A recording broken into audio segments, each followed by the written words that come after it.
Welcome back to Phani Rajalakshmi vlogs. ఆడవాళ్ల మీద కోపంతో అతనికి ధైర్యం వచ్చింది. తటాలున బావిలోకి తొంగి చూశాడు. బుడగలు కనిపిస్తున్నాయి. అతని గుండె దడదడా కొట్టుకుంది. నీళ్ళల్లో జుట్టు తేలుతున్నట్లు కనిపించింది. అది పిల్లలు వేసిన గడ్డికి ఆడవాళ్ల జుట్టుకి అంత దగ్గర సంబంధం ఉందని అతనికి ఎప్పుడూ తోచలేదు. అతనికి భార్య మీద కోపం వచ్చింది. తనను అనవసరంగా ఎంత క్షోభ పెట్టింది. దొడ్లో నుంచి తన భార్య వస్తూ ఉంది. ఆమె కంట పడేటప్పటికీ ఒళ్ళు చురచురా మండిపోయింది.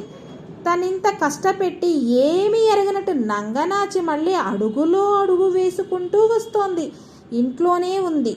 చెక్కు చెదరకుండా ఉండి తనెంత వేదన పెట్టింది. పాప వెంట వస్తుంది. ఎదురుగా వెళ్ళాడు. ఏం చేస్తున్నావిక్కడ అని అడిగాడు. ఆమె మాట్లాడలేదు. చెప్పవే అన్నాడు. ఏముంది చెప్పడానికి, ఇంట్లోకి వెళుతున్నాను అంది. అతన్ని నకసిక పర్యంతరం చూస్తూ నిలబడింది. ఆ చూపులు అతనిని తాను పెంచిన కుక్క నెప్తికి తెచ్చినాయి. ఆ కుక్క అలాగే చూసేది. చూపుల్లో అర్థం ఉండేది కాదు. ఎందుకట్లా చూస్తావు అని అడిగాడు. పాప గజగజలాడుతూ తల్లి వెనక నక్కింది. ఆమె మాట్లాడలేదు. ఏం కొడతావా? నేనేం కొడతాను అంది. అతనికి ఒళ్ళు మండింది. అయితే నేను కొడతాను అని చెంప మీద చడేలున కొట్టాడు. పాప కెవ్వుమన్నది. కానీ ఆమె అలాగే చూస్తూ నిలబడిపోయింది. అతను కొట్టాడు. తన భార్యను కొట్టాడు. అతని శరీరం భయంతో వణికిపోయింది. ఆయాసం ఎక్కువయింది. చుట్టూ ఉన్న వస్తువులు ఏది అతనికి కనపడడం లేదు. అంతా అయోమయం అయ్యింది. లోపల నరాలు చిటేలున విరుగుతున్నట్లు అనిపించింది. తను భార్యను కొట్టాడు. భార్య మీద చెయ్యి చేసుకున్నాడు. బజార్లో జట్కాలు తిరుగుతూనే ఉన్నాయి. మనుషులు ఎవ్వరిని పనులు వాళ్ళు చేసుకుంటూనే ఉన్నారు. ప్రపంచం యథాప్రకారం నడుస్తూనే ఉంది. సూర్యుడు పరమటే అస్తమిస్తాడు, తూర్పునే ఉదయిస్తాడు. తను భార్యని కొట్టడంలో ఈ ప్రపంచానికి ఏమీ సంబంధం లేదు. శరీరం అంతా సూదులు పెట్టి గుచ్చుతున్నట్లు ఉంది. అక్కడ ఉండలేకపోయాడు. సీతారామారావు ఇంట్లో ఉన్న ప్రతి వస్తువు తనను ఎక్కిరిస్తున్నట్లు, తనను చూచి వికటాట్టహాసం చేస్తున్నట్లు కనిపించింది. పెళ్లిళ్ళలో తన భార్య తీయించుకున్న ఫోటో గోడకు వేలాడుతూ ఉంది. ఆమెను కుర్చీలో కూర్చొని ఉంది. తమ పక్కనే నుంచొని ఉన్నాడు. ఆ రోజు అతనికి బాగా జ్ఞాపకం ఉంది. ఆమె నుంచొని ఉండగా కూర్చోవడానికి అలా సిగ్గుపడింది. తన భార్యను కూర్చొనబెట్టి తాను ఎందుకు నుంచున్న తను సంతోషంగానే ఉన్నాడు. కానీ కూర్చున్న తన భార్య చాలా విచారంగా ఉన్నట్లు కనిపించింది. సర్కస్లో పెద్ద పులి వీపు మీద నుంచున్న మేకకి మళ్ళీ ఆమె కుర్చీలో కూర్చొని ఉంది. మరొక ఫోటో హార్మోనియం ముందు పెట్టుకొని కూర్చొని ఉంది. ఇవన్నీ ఒకప్పుడు తను ఎలా ఆకర్షించబడ్డాయో, ఆమె సర్వస్వం అతనని తను ఎలా అనుకోగలిగాడో అతనికి అర్థం కాలేదు. అప్పుడు తానే స్థితిలో ఉన్నాడు. తన సంసారం అభిరుచులు ఎలా ఉండేవి, తనను గురించి తనను తెలుసుకోవాలనిపించింది. తాను రాసుకున్న డైరీ తీసి చదువుకోవడం మొదలుపెట్టాడు. అతనికి ఆశ్చర్యం వేసింది. ఏదో ఎక్కడో జరిగిన నవల చదువుతున్నట్లు అనిపించింది. అందులో ఉన్న వ్యక్తి కథానాయకుడుగా కనిపించాడు. కానీ సాధారణ మానవుడిగా కనిపించలేదు. తనని తోచలేదు. చదువుతూ పేజీలు తిరగవేస్తున్నాడు. అతని భార్య సముద్రం ఒడ్డున కూర్చొని సూర్యాస్తమయాన్ని చూశారు. అప్పుడు తాను భార్యని అడిగాడు. మొదట్లో నీవు నన్ను ఎప్పుడు ప్రేమించావు? ఆమె సిగ్గుపడింది. చెప్పు ఇంది, నాతో చెప్పవు అని దగ్గరకు తీసుకుంటూ అడిగాడు. ఆమె తల వాల్చింది. ఏది ఇటు చూడు, చెప్పు. ఎప్పుడు ప్రేమిస్తూనే ఉన్నాను అని సిగ్గుతో మొహం చేతులతో కప్పుకుంది. ఆ జవాబు అతనికి తృప్తినివ్వలేదు. అలా కాదు మరి, మొదట్లో ఓం ప్రథమంలో అని అడిగాడు. పోనిద్దరు అని చిరునవ్వు నవ్వుతూ చెప్పు, నాతో చెప్పడానికి సిగ్గెందుకు? చివరకు ఆమె చెప్పింది. ఒకరోజు ఆమె గురుకులానికి వెళుతూ పుస్తకాలు చంకలో పెట్టుకుని చకచకా నడిచి వెళుతున్న అతన్ని చూచిందంట. చూడటంతోనే ప్రేమించిందంట. అప్పుడు నేను ఏ చొక్కా వేసుకున్నాను? పక్క గూండాల్లా సిల్కు లాల్చి వేసుకున్నారు. తను వేసుకున్న చొక్కా కూడా జ్ఞాపకం ఉన్నందుకు సంతోషం వేసింది. అప్పుడు నీ మనసులో ఏమనుకున్నావు? ఆమె చిరునవ్వు నవ్వుతూ ఓరచూపు చూసింది. ఆయన నా భర్త అయితే బాగుండును అనుకున్నాను కాదు, దొంగ అని చక్కలి గింతలు పెట్టాడు. సాయంకాలం అతను అతని భార్య పుష్పవనంలో ఓ పూల చెట్టు కింద కూర్చున్నారు. చల్లని గాలి వీస్తోంది. ఆమె ముంగురులు గాలికి చెదురుతూ ఉన్నాయి. నన్ను ఏం చూసి ప్రేమించావు ఇంది అని అడిగాడు. ఆమెకు చెప్పడం చేత కాలేదు. ఆమె అతన్ని నకసిక పర్యంతం ప్రేమించింది. చెప్పు, కోటేరు వంటి మీ ముక్కు. అతనికి ఆ జవాబు నచ్చింది. అంత బాగుందా అని అడిగాడు. మరేం, కనురెప్పలు ఆర్పింది, ముంగూర్లు సవరించింది. అతడు ఆప్యాయంగా దగ్గరకు తీసుకొని ముద్దు పెట్టుకున్నాడు. ఇంది నా ఇంది అంటూ. కృష్ణానదిలో ప్రయాణం చేసి ఒక లంక చేరారు. అక్కడ ఉన్నంతసేపు అతనికి ప్రపంచంలో ఎవ్వరికీ అందని ఉన్నత స్థాయిలో తాను ఉన్నట్లు అనిపించింది. మనం అదృష్టవంతులం. నేను మొదటి అక్షరం ఒత్తి పలికింది నేను మాత్రం కాదు. మనలానే నిష్కళంగా, పవిత్రంగా, నిర్మలంగా, అమితంగా ప్రేమించుకునే వాళ్ళు ఈ ప్రపంచంలో లేరు అన్నాడు. నిజమేనండి అని నిట్టూర్పు విడిచింది. అండి అనకు, నేను నీకు నీవే. నేను ఏమనుకుంటుంటారు మరి? పేరున పిలువు. అబ్బా, మీ పేరు పెద్దదండి. రాము అని పిలువు. ఆమె సిగ్గుపడింది. నేను ఇంది అని పిలవటంలా? అయితే నేను ఇందిరాదేవి గారు అని పిలుస్తాను. వద్దు వద్దు అని బతిమలాడింది. చూశారు గదు అని అలిగింది. మరి నేను పేరున పిలిస్తే? ఆమె పిలిచింది. అతని హృదయం ఆనందంతో నిండిపోయింది. మళ్ళీ అన్నాడు. ఆమె పిలిచింది. రాము. ఇంకొంచెం బిగ్గరగా ఆమె పిలిచింది. తన కంఠధ్వనికి తానే సిగ్గుపడి అతని ఒళ్ళో తల దాచుకుంది. అతడు ఆమె తల నిమురుతూ పరవశ్యం పొందాడు. ఇంత ఆనంద ప్రపంచంలో ఎవ్వరూ అనుభవిస్తున్నారు? ఆనందో బ్రహ్మ. అతను చెప్పాడు. మన జీవితం ఎల్లప్పుడూ ఇలానే జరగాలి. ఆమెకు భయం వేసింది. మన శరీరాలు వేరైనా ఆత్మలు ఒక్కటే అన్నాడు. ఆమె తల ఊపింది. ఆమెకు గురుకులంలో అందరి ఆత్మలు ఒక్కటేనని చెప్పారు. కాబట్టి మన మధ్య రహస్యాలు ఉండకూడదు అన్నాడు. ఆమెకు భయం వేసింది. ఈ మాటలు ఎందుకు అంటున్నాడో తెలియక అతడు గ్రహించి, ఇప్పుడు ఆయన్ని కాదు, ఎప్పుడూ ఉండకూడదు. జరిగే విషయం కాకుండా మనసులో జరిగే భావాలను కూడా ఒకరికొకరం చెప్పుకుందాం. ఎటువంటి భావం అయినా సరే మనం ఒకరి మధ్య ఒకరికి భయం ఎందుకు? అన్ని విషయాలు నిండు హృదయాల్లో చర్చించుకుందాం. అప్పుడు మన నిర్మలమైన ప్రేమ నిర్విఘ్నంగా సాగిపోతుంది అన్నాడు. ఆమె కూడా అంగీకరించింది. ఇక చదవలేకపోయాడు. హృదయంలో బాకులు కదిలినాయి. ఎవరి వ్యక్తి? తనేనా? అప్పటి ఆయనేనా తన భార్య? ఆ జీవితం తాము గడిపిందేనా? ఆ ప్రేమ, ఆ భావాలు తాము వెళ్ళిపుచ్చుకున్నవేనా? ఆ ధర్మాలు, ఆ ఆశయాలు తనవేనా? తను ఎంత మారిపోయాడు! అనుక్షణం మారుతూ ఉండడం వల్ల తనలో వచ్చిన తీవ్రమైన మార్పు తనకు తెలియదు. కానీ వెనక్కి తిరిగి చూసుకుంటే అప్పటి తనలో ఈనాటి తనను పోల్చి చూసుకుంటే గుండె గుబేలుమంటోంది. ఒకప్పుడు తనలో అన్ని ఉన్నత భావాలు ఉండేవా? తన హృదయం అంత పవిత్రంగా ఉండేదా? తాను అంత మారాడా? అధపాతాళానికి పోతున్నాడా? గబగబా వెళ్ళి అద్దంలో తన మొహం చూసుకున్నాడు. అతనికి గుండెలు పగిలినాయి. సన్నని భయంకరమైన మూలుగు అతని కంఠం నుంచి బయటపడింది. నిజంగా తాను మారాడు. భావాలతో పాటు ఆకారం కూడా మారింది. కళ్ళు గుంటలు పడినాయి. నల్లని గుడ్లలో తెల్ల పొర కప్పుతూ ఉంది. నుదురు మీద ఆరలు ఏర్పడినాయి. పెదెమల పక్కన గీతలు కనిపిస్తున్నాయి. కింది పెదవి బరువు ఎక్కువయ్యి పట్టు తప్పి వదులుగా ఉంది. దవడ కింది భాగం ముందుకు పొడుచుకొని వచ్చింది. అతని అకస్మాత్తుగా నెమరు వేసే గేదె జ్ఞాపకం వచ్చింది. వేదనలతో ఉడికిపోయాడు. తన పెళ్లినాటి ఫోటో చూశాడు.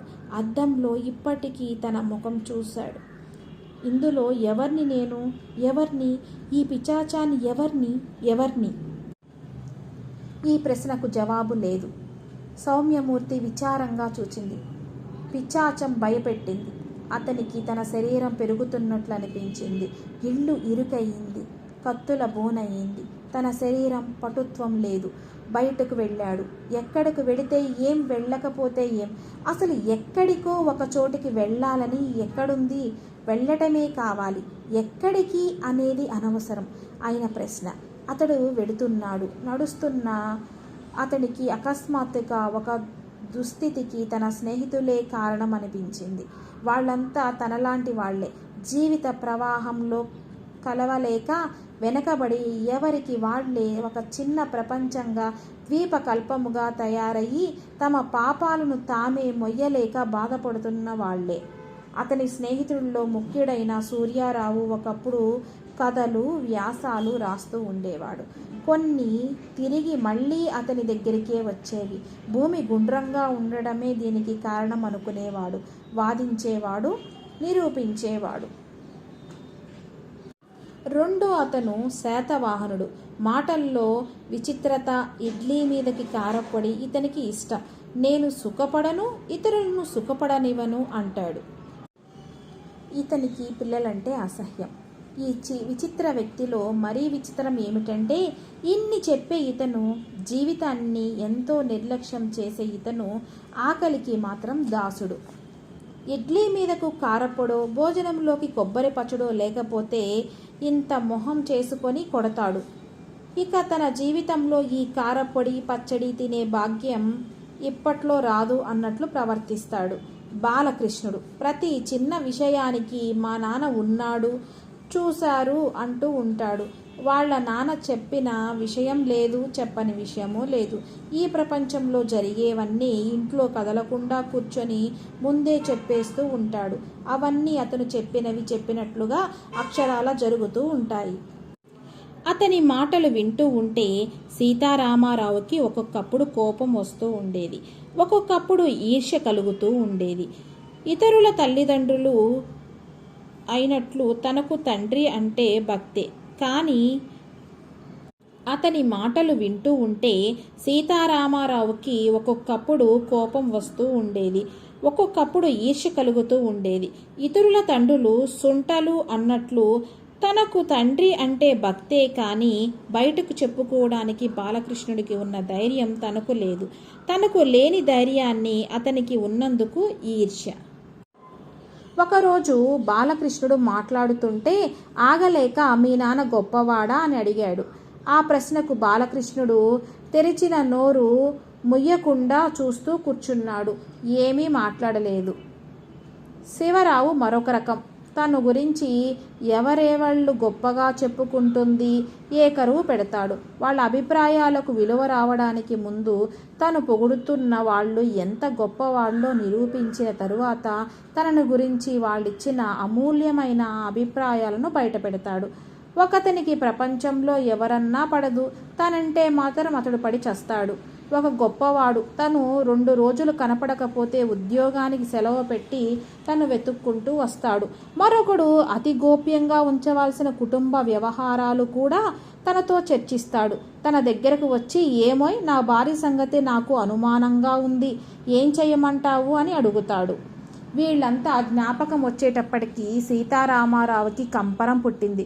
ఒకప్పుడు తన స్నేహితులు కూడా తనకు మళ్ళీ జీవిత శ్లేషాన్ని లెక్క చేయక సంఘానికి ఎదురు తిరిగే వాళ్లేనని, ఎవరినీ లెక్క చేయని స్వతంత్ర ప్రియులేనని సంతోషించాడు. ఏ పని చెయ్యని వాళ్లతో తప్పులేముంటాయి కాబట్టి తాము తప్పులు చేస్తున్న వాళ్ళకంటే అనేక రెట్లు గొప్పవాళ్ళమనుకునేవారు. ఇవన్నీ జ్ఞాపకం వచ్చి రోడ్డు మీద నడుస్తూ ఉన్న సీతారామారావు టపాలున ఆగిపోయి అరికాలులో రోడ్డుని శక్తి కొద్దీ ఒక తన్ను తన్ని, నా పతనానికి వీళ్లే కారణం, నా స్నేహితులే కారణం, సంవత్సరాల తరబడి వీళ్ళు తప్ప నాకు ప్రపంచం లేదు, వీళ్లను బట్టి నా స్వభావం మారిపోయింది, వీళ్ళు మూలంగానే నేను పలికి మాలిన వాడినయ్యాను అని బిగ్గరగా అరిచాడు. అరవటం మరొక సంగతి, జ్ఞాపకం రావడం 2 ఒకేసారి జరిగాయి సీతారామారావుకి. వాళ్ళ మూలాన నేను చెడిపోయాననుకోవడానికి ఎట్లా వీలు? నా మూలానే వాళ్ళు చెడిపోయారేమో, వాళ్ళీ సంగతి స్థితికి రావడానికి నేనే కారణమేమో. వాళ్ళకి ఇన్నేళ్లుగా నేనే ప్రపంచం అయ్యి నా సంపర్కం వల్లే వాళ్ళు లోకానికి పనికి రాకుండా పోలేదు కదా. ఇంతమంది జనాభాలో వాళ్ళకి నాకు వాళ్ళు ఎందుకు తటస్థపడాలి? వాళ్ళకి నాకు ఏమిటి సంబంధం? ఒకరికి ఎందుకు స్నేహం ఏర్పడింది? మా అందరికీ ఒకే గుణం ఉండాలి, అంతా ఒక రకం గనుకే స్నేహం ఏర్పడింది. అర్ధరాత్రి 2 ఎడ్ల బండ్లు వస్తున్నాయి. ఆ బళ్ళల్లో మగవాళ్ళు, ఆడవాళ్ళు, పిల్ల జల్ల అంతా కిక్కిరిసి కూర్చున్నారు. ఎడ్ల మెడలకున్న గంటలు గణగణ మోగుతూ ఉన్నాయి. ఒక బళ్ళ తొట్లో కూర్చొని బళ్ళు తోలుతున్న వాళ్ళు భయం పోగొట్టుకోవడానికి ఆంజనేయ దండకం పఠిస్తూ ఉన్నారు. శ్రీ ఆంజనేయం ప్రసన్నాంజనేయం ప్రభాదివ్యకాయం అంటూ ఉంటారు. ఎలుగెత్తి బళ్ళల్లో ఉన్న ఆడవాళ్ళు భయపడుతూనే దొంగల కథలు, దెయ్యాల కథలు చెప్పుకుంటూ ఉంటారు. దెయ్యాలు మహాకంత్రివి. ఒక పల్లకి భుజాన పెట్టుకొని ఏగోకం వైగోకం అని బోయిలకు మళ్ళే శబ్దాలు చేసుకుంటూ ప్రయాణికులను మోసం చేస్తాయి. అంతలో దొంగల తోపు వస్తోంది. ఆ తోపు దొంగలకు ప్రసిద్ధి. ఆ చుట్టుపక్కల గ్రామాలకు ఆ పేరు వింటేనే హడల్. బళ్ళల్లో వాళ్ళు ప్రాణాలు బిగపట్టుకొని కూర్చొని ఉంటారు. ఎడ్లు కూడా చెవులు రిక్కించి భయంగా ముందుకు అడుగులు వేస్తుంటాయి. ముందుకు చూడకుండా పక్క పొదల వైపుకు చూస్తూ నడుస్తుంటాయి. అప్పుడు సమయం కోసం పక్క పొదల్లో చాటున ఉండి ఎదురు చూస్తున్న తాము ఒక్కసారిగా దారిలోకి దూకుతారు. ఎడ్లు నిలబడిపోతాయి. తోటలో కూర్చున్న వాళ్ళు ప్రాణాలు ఎగిరిపోతాయి. ఆడవాళ్ళు, పిల్లలు భే అంటారు. తమ హృదయాలు మాత్రం కరగవు. ఎందుకు కరగాలి? ఒక్కొక్కరి నిలబెట్టి దోపిడీ చేశారు. ఎక్కడ తమ గౌరవానికి భంగం వస్తుందో అని భయపడవలసిన పని లేదు. రోడ్డు మీద నడుస్తున్న సీతారామారావు బిగ్గరగా నవ్వుకుంటూ ఈ ఆలోచనలు అతనికి అమితానందాన్ని ఇచ్చింది. సంఘంలో ఉన్న కట్టుబాట్లు, నియమాలు, ఆచారాలు, న్యాయశాస్త్రాలు ఏమీ లేకుండా ఉండడం అతనికి హాయిగా ఉంది. ఇంకా ఆలోచించాడు. నిలువు దోపిడీ అయిన తరువాత అతనికి ఒక పని చేయబుద్ధి అయ్యింది. ఆ బండ్లల్లో మంచి వయసున్న పిల్ల ఒక్కతే ఉంది. కానీ ఆ అందరికీ మళ్ళీ ఉండదు. అతి నిర్మలంగా, కోమలంగా ఉంటుంది. కానీ ఆ పిల్ల కూడా భయపడుతూ, వణికిపోతూ, కన్నీరు కారుస్తూ ఉంది. దూరంగా ఒక చెట్టు కింద నిలబడి ఉంది. తను ఆమెను చూశాడు. ఆమె రెప్ప కొట్టుకుంటూ ఉంది. తన వైఖరిని చూసి మానభంగం అయ్యిందే అనుకుంటుంది. మానభంగానికి గూర్చి అనేక ఊహలు ఊహించుకుంటుంది. అనేక కథలు తాను విన్నవి జ్ఞాపకం తెచ్చుకుంది. ఆ ఊహల వల్ల ఆమెకు ఎదురు తిరిగి శరీరం అందుకు పడుతుంది. నరాలు సడులుతున్నాయి. శరీరం పాకానికి వస్తోంది. రక్షించమని పట్టుకుంది. ఊరుకో అంటాడు తను. ఆమెకు ఆ ధ్వని మేఘం గర్జనలా వినపడుతుంది. ఏ క్షణం ఏమి జరిగిందో అని ఉపేక్షిస్తూ ఉంటుంది. పించం విప్పుకుంది. తను ఏమి చెయ్యడు. జావ్ అంటాడు. తను అనుచరులు అంతా చెట్టు చాటుకు వెళ్ళిపోతారు. మానభంగాన్ని గురించి అనేక రకాల ఊహలను ఊహించుకుంటున్న ఆమెకు భయంతో అనేక దృశ్యాలను కలగన్న ఆ పిల్లకు ఏమీ జరగకపోయేటప్పటికీ ఆశాభంగం అవుతుంది. తీవ్రమైన ఆవేదన బయలుదేరుతుంది. డస్సిపోయి కూలబడుతోంది. ఇంత జరిగిన తరువాత జన్మలకు తాను మర్చిపోగలుగుతుందా? ఆ పిల్ల మర్చిపోలేదు. అతని ఆలోచన ఆగిపోయింది. ఎక్కడికి వెళుతున్నాడు? తన చుట్టూ చూశాడు.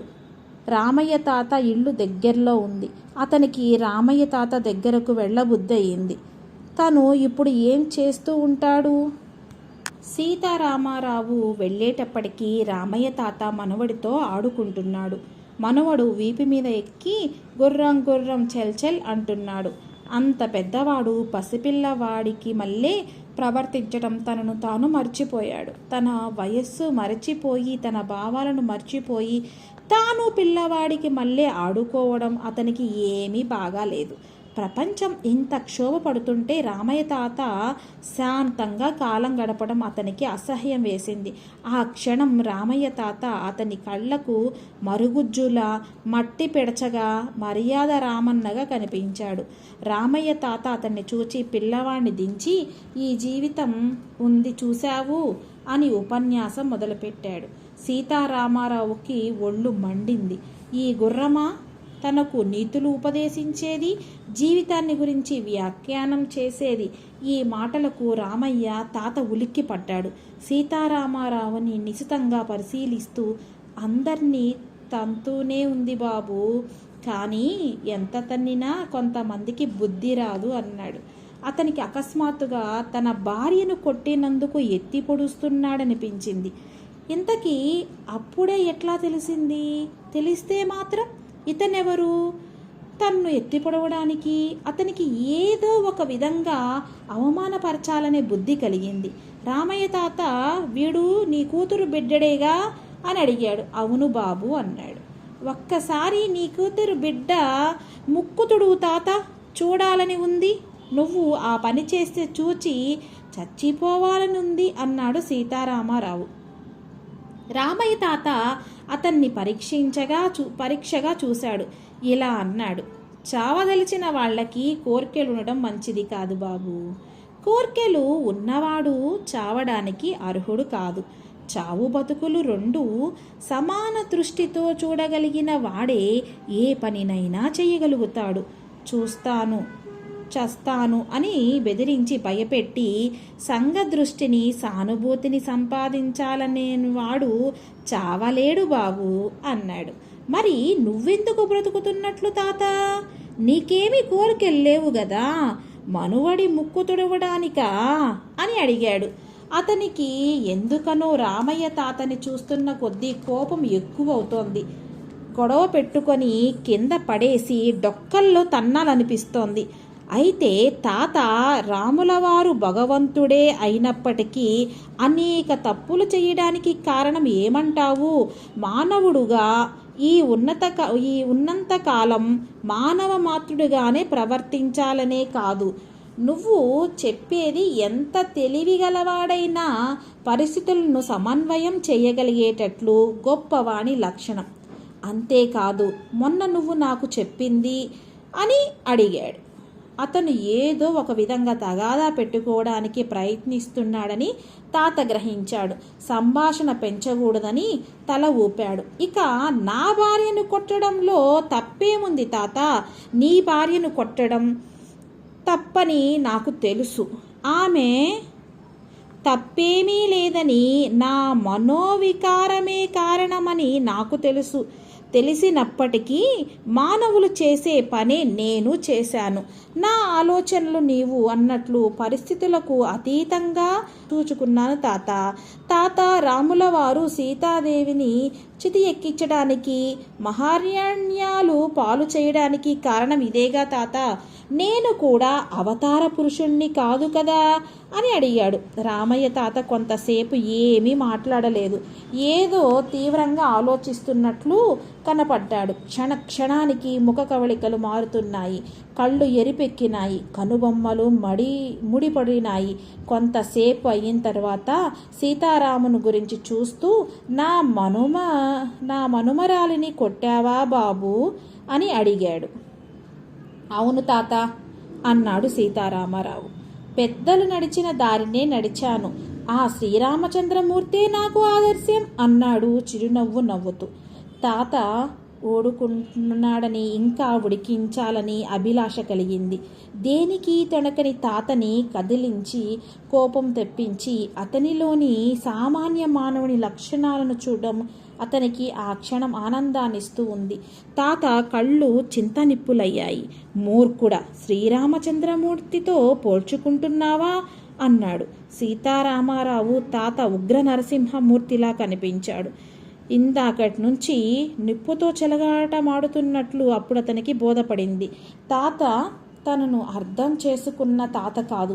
ఇన్నాళ్ళు ఆయనతో తను కలిసిమెలిసి ఉంటున్నా, అనేక విషయాలు మాట్లాడుతున్నా తాతని అర్థం చేసుకోలేదు. తాతలో ఎన్నడూ ఊహించి ఎరగని కొత్త మనిషి కనపడేటప్పటికీ అతనికి భయం వేసింది. గొప్ప వాళ్ళని ఆదర్శంగా పెట్టుకొని వాళ్ళకి మళ్ళీ ప్రవర్తించడానికి నువ్వు ఎన్నడూ ప్రయత్నించలేదు. పైగా నీ దుర్మార్గాలను, అవినీతి ప్రవర్తనను, నీ నీచ స్వభావం సమర్థించుకోవడానికి వాళ్ళల్లో నీ రూపాన్నే చూస్తున్నావు. శ్రీరామచంద్రమూర్తి భార్యను కష్టపెట్టింది నీవు, నీ భార్యను హింసించింది ఒక్కటేనా? నీచుడా! రామచంద్రమూర్తి సీతమ్మ తల్లిని ఎందుకు చితి ఎక్కిచ్చాడు? ఎందుకు మహారణ్యాలు పంపాడు? ఒక ఆదర్శం కోసం. తన ఆదర్శాన్ని త్యజించడమా, భార్యను త్యజించడమా అనే విషయము సమస్య వచ్చినప్పుడు శ్రీరామచంద్రమూర్తి భార్యను త్యజించి ఆదర్శప్రాయుడయ్యాడు. మరి నీవు ఏ ఆదర్శంతో నీ భార్యను హింసిస్తున్నావు? లోక కళ్యాణం కోసమా? శారీరక తృప్తి కోసమా? పశువాంఛను తీర్చుకోవడానికి, నీ అసమర్థతను కప్పిపుచ్చుకోవడానికి చేస్తున్నావు. ఇంకా సిగ్గులేక నీ దుర్మార్గాన్ని కప్పిపుచ్చుకోవడానికి కారణాలు వెతుకుతున్నావా? మూర్ఖుడా! తాను చేసిన తప్పుకి పశ్చాత్తాపపడే వాళ్ళకి ముక్తి ఉంది కానీ దాన్ని సమర్థించుకోవడానికి కారణాలు వెతికే నీచులకు ముక్తి లేదు. చివరికి నీ చదువు, నీ తెలివి ఇందుకు ఈ దుర్మార్గానికి రంగు పూసి లోకాన్ని మోసం చేసి బ్రతికేందుకు ఉపయోగపడుతూ ఉన్నాయా? నీ అంతం దగ్గరకు వచ్చింది. నీ వంశం ఇట్లా అంతమైపోతుందని, ఇంత నీచ స్థితికి వస్తుందని నేను ఎప్పుడూ అనుకోలేదు. నీ వంశ చరిత్ర అంతా నేను ఎరుగుదును. నీ తాత, నీ తండ్రి అందరినీ నేను ఎరుగుదును. అంతా ఒక్కరే రకం. ఒక్కడైనా బుద్ధిగలవాడు పుట్టకపోతాడా అని ఆశపడుతూ ఉండేది. నేటితో ఆ ఆశ తీరిపోయింది అన్నాడు. అయితే మేము తెలివి తక్కువ వాళ్ళం అంటావా తాత అని అడిగాడు సీతారామారావు. ఇప్పుడు ఆ విషయం అప్రస్తుతం అన్నాడు రామయ్య తాత. రామయ్య తాతని కోపంగా చూడడానికి ప్రయత్నించాడు.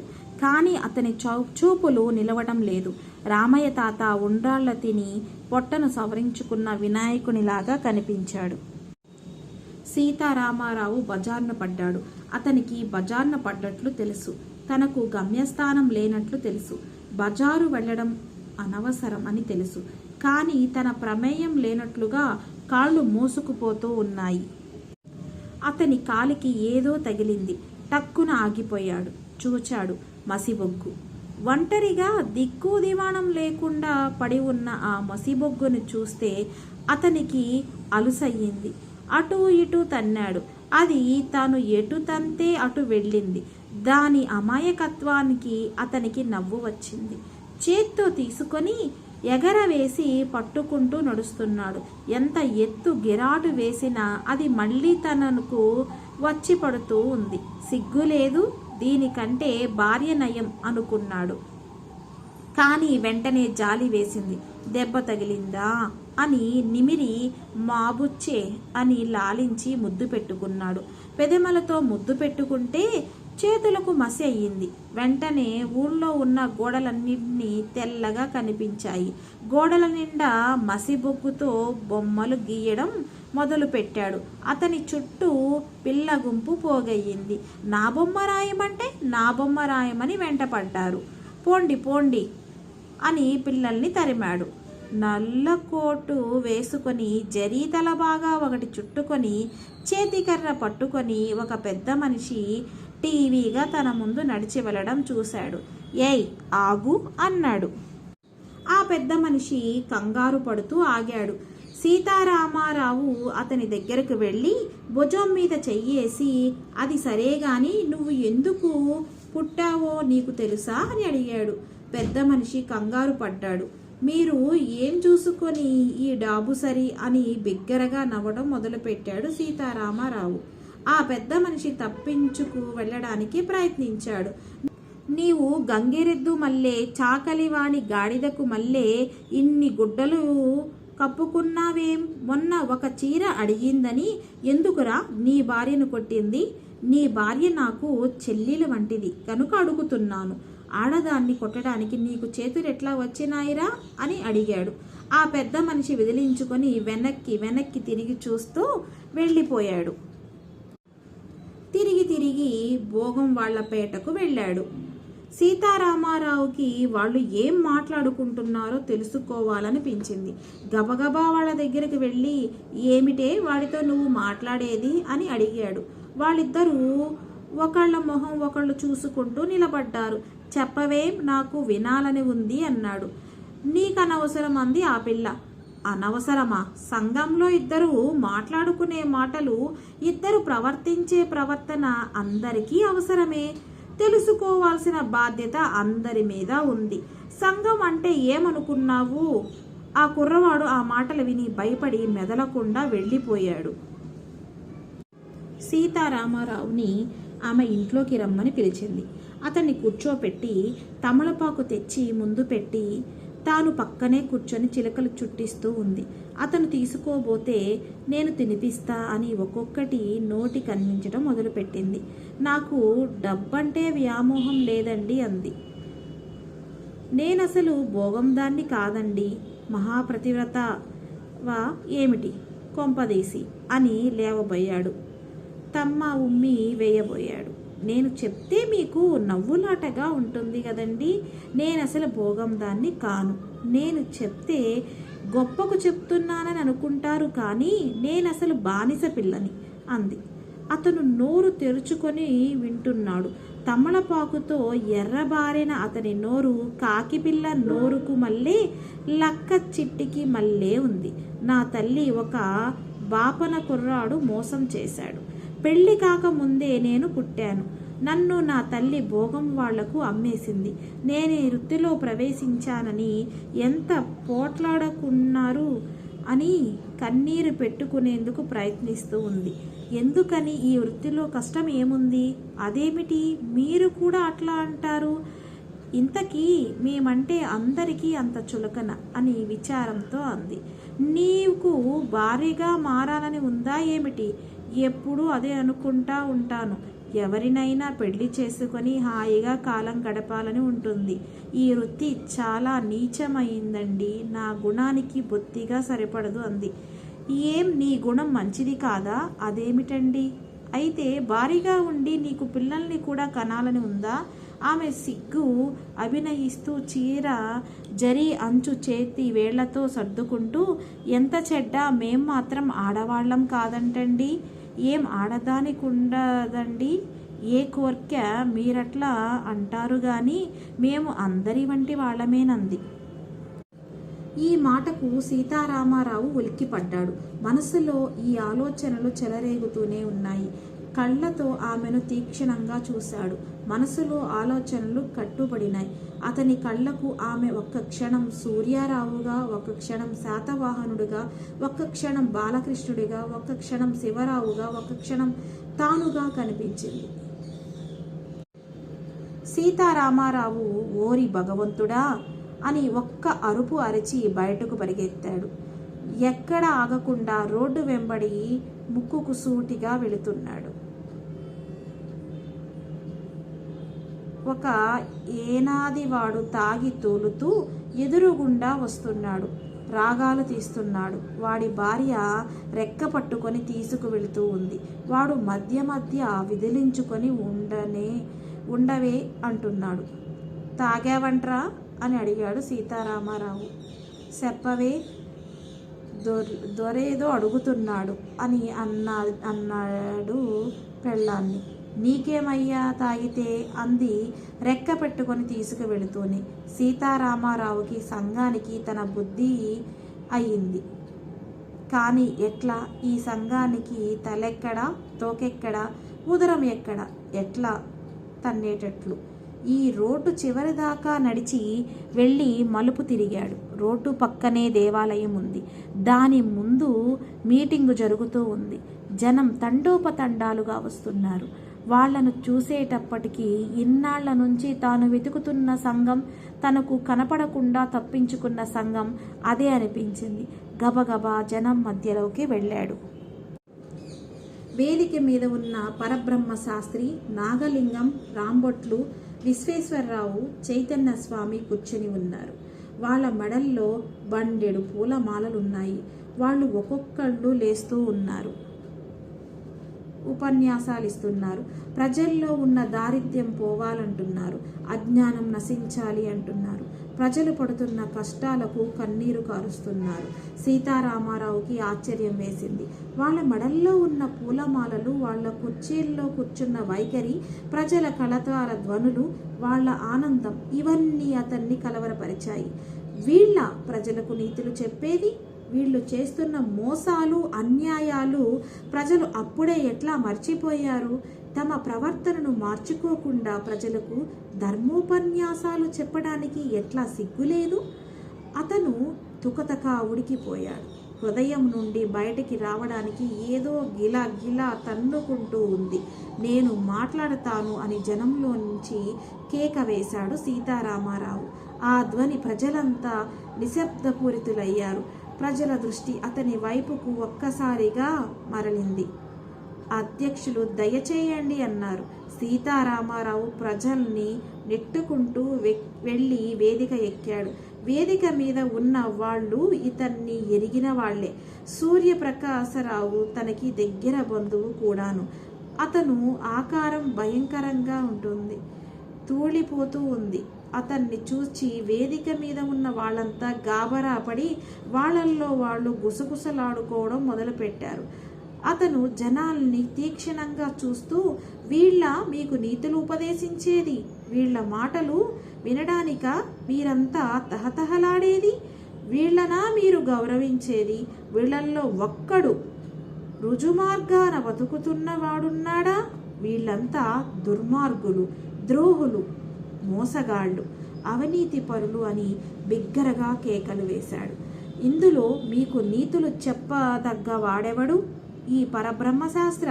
వీడు ఇందాక మీకు శీలాన్ని గురించి అత్యుత్తమమైన ఉపన్యాసాలు ఇచ్చాడు. మీరంతా చప్పట్లు కూడా కొట్టారు. వీడు చేసే పనేమిటి? వీడు మరదలికి ఎందుకు పెళ్లి కాలేదో అడగండి. ఎప్పుడు ఇతని ఇంట్లోనే ఎందుకు ఉంటుందో అడగండి. ఈ నాగలింగాన్ని మీరు ఎరుగుదురుగా. ఎప్పుడు తనకు టైపిస్టుగా మలయాళీ కుర్రదాన్నే ఎందుకు పెట్టుకుంటాడో అడగండి. ఎర్రగా, సన్నగా, మృదువుగా ఉండే కుర్రవాళ్ళు తప్ప మిగిలిన వాళ్ళు టైపు చేయడానికి పనికిరారా? ఎవ్వరూ లేనప్పుడు తన టైపిస్టు తల నిమురుతూ కూర్చోవడం ఎందుకు అడగండి. వీడికి చేనేత పరిశ్రమ అంటే ఎంత ఇష్టమో. ఈ రాంభట్లు వాళ్ళమ్మ గొంతు పిసికి 60,000 కాజేశాడు. ఈ విశ్వేశ్వరరావు ఇంత పెద్దవాడు గదా, వీడికేమైనా బుద్ధి ఉంది? మొన్న అభం శుభం తెలియని 10 సంవత్సరాల పిల్లని తాయం పెడతా రమ్మని ఇంట్లోకి పిలిచి ఏం చేశాడు?